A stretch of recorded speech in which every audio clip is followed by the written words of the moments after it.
politique, proportionnelle, impôts.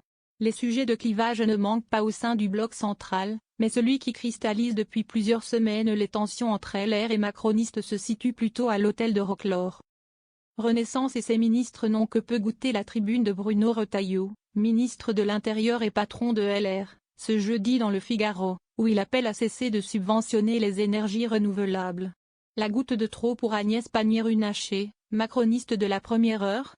Depuis que le socle commun s'est formé bon an mal an, la ministre de la Transition écologique a dû manger son chapeau sur plusieurs sujets. À la loi agricole de l'hiver dernier qui l'a rendue colère, a succédé, entre autres, la loi du plomb sur laquelle elle a travaillé d'arrache-pied pour modifier le texte au Sénat.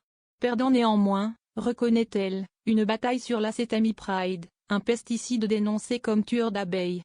Mais face à l'alliance RN-LR dans l'hémicycle, ce printemps, pour détricoter les œufs ou l'objectif zéro artificialisation nette, ZAN, elle a repris son bâton pour dénoncer le populisme, du court-termisme électoral déguisé en soi-disant bon sens de ses alliés de circonstance. Dans Le Monde, ce vendredi 4 juillet, elle en remet une couche contre son collègue de Beauvau et son calcul électoral perdant. À courir derrière le Rassemblement national, les Français préféreront toujours l'original à la copie. Et la ministre de taper là où ça fait mal, en rappelant que le parti de Bruno Retailleau pèse 7% des votes législatives.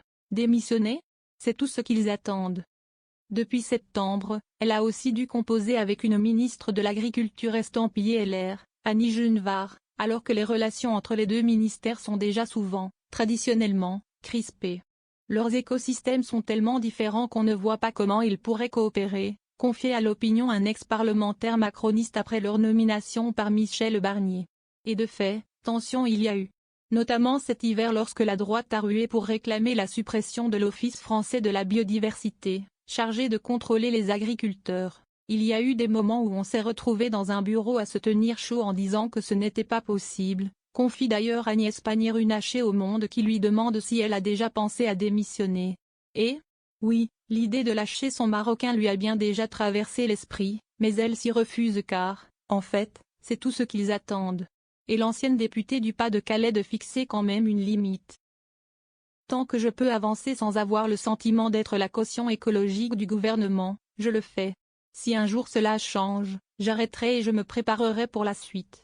François Bayrou est prévenu.